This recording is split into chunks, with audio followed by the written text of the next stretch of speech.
It's that flow, no, she my flow. Yeah. It's that North Korean state media hail talks with South as path to reunification. A North Korean state newspaper is celebrating the country's leader over the resumption of face-to-face talks with the South, saying Kim Jong-un's policy to improve relations were brilliant for national reunification.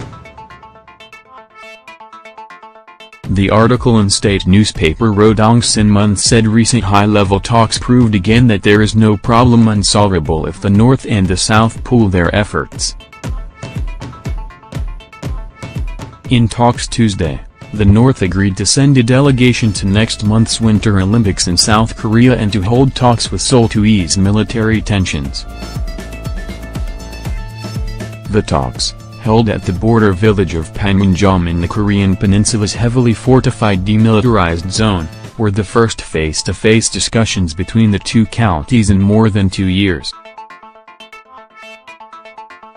The Rodong Sinmun article stressed the importance of easing the acute military tension between the North and the South, and of creating a peaceful environment on the Korean peninsula to produce a climate favorable for national reconciliation and reunification.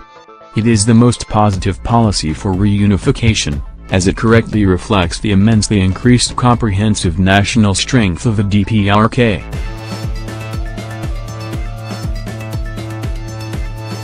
The prevailing situation and the ever-growing desire for reunification, the article said, using the acronym for the North's official name, the Democratic People's Republic of Korea. The peninsula has been split between North and South since the late 1940s after World War II, and the Korean War of the early 1950s technically is still ongoing, as no formal peace treaty has been signed. The article concluded that North Korea will open the door of dialogue, contact and travel to anyone in South Korea, including the ruling party and opposition parties, organizations and individual personages of all backgrounds, if they truly want national reconciliation and unity. Earlier this week, South Korean President Moon Jae-in said his goal during his term is to move Pyongyang toward denuclearization and to solidify peace. Sides to negotiate North's Olympic participation. This week's thawing of relations came after Kim, in a New Year's Day address, said he wanted his country to compete in the Olympics.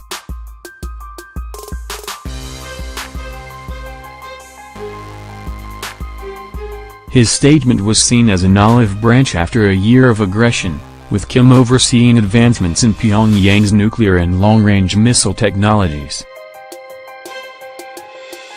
After Tuesday's discussions, the two nations released a statement agreeing the North would send a high-level delegation to February's games including athletes, a cheering squad, and art troupe, a visitors group, a taekwondo demonstration team and a press corps. The sides are set to meet again Monday at Panmunjom to discuss the North's Olympic participation.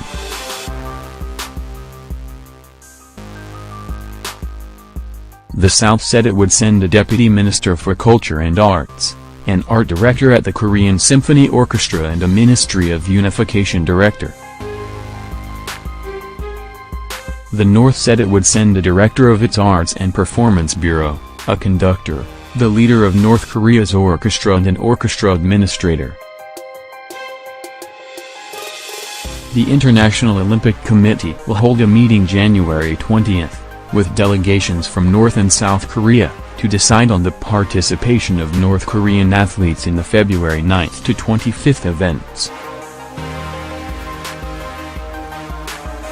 Despite climate entering favorable for participating in cold weather sports, North Korea hasn't sent a delegation to the Winter Olympics since 1992. The Winter and Summer Games were hosted in the same year until 1994. Since the 1988 Games, North Korea has participated in every Summer Olympics. It took home 7 medals during the Rio Games in 2016.